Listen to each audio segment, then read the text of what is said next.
ইব্রাহিম খলিলুল্লাহর ইন্তেকালের সময় ঘনিয়ে গেল। আজরাইল এসে বলল, ইব্রাহিম, প্রভু পাঠিয়েছে আপনাকে নিয়ে যাওয়ার জন্য, জান কবজ করব আমি এখন।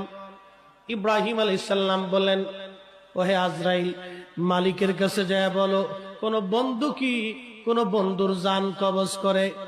ইব্রাহিম আলাইহিস সালাম এই কথা বলে দেওয়ার পরে আজরাইল চলে গেছে। যা বলতেছে, হে রব, কার কাছে পাঠাইলা? তোমার খলিল তো বলে খলিল কি খলিলের জান কবজ করে।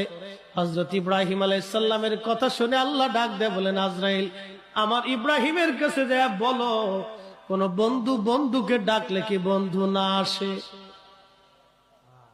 সুবহানাল্লাহ। আমার নবী ইন্তেকাল করবে, আল্লাহ জিব্রাইলকে পাঠাইলেন 3 দিন। ও জিব্রাইল, খবর না আমার নবী কেমন আছে। জিব্রাইল আসলেন, বাবে জিব্রাইল দিয়ে 4th দিন জিব্রাইল এবং আজরাইল আসছে। সালাম দিয়ে বলেন, আসসালামু আলাইকা ইয়া রাসূলুল্লাহ। নবী গো, অনুমতি যদি দেন তাহলে হুজরা মুবারকে আসবো, অনুমতি না দিলে আমরা ফিরে চলে যাব। জিব্রাইলের মতো মুকাররাবিন ফেরেশতা অনুমতি চায় আমার নবীর বরগাহে ঢোকার জন্য।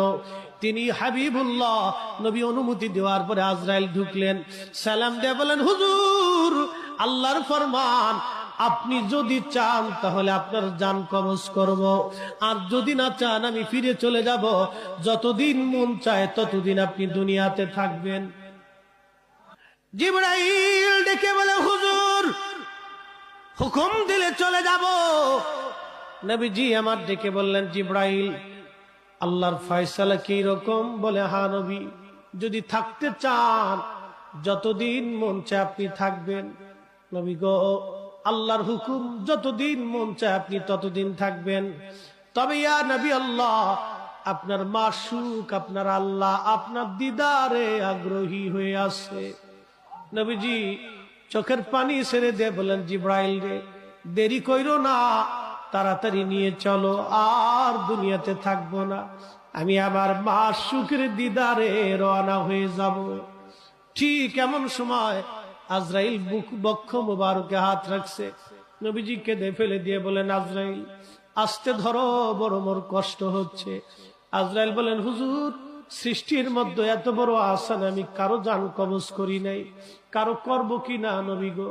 তবে হুজুর, আপনার জান কবজের বেলায় আল্লাহ আমাকে সতর্ক করে দিয়েছে, যদি ভুল হয় আমি আজরাইলের জিন্দেগি বড়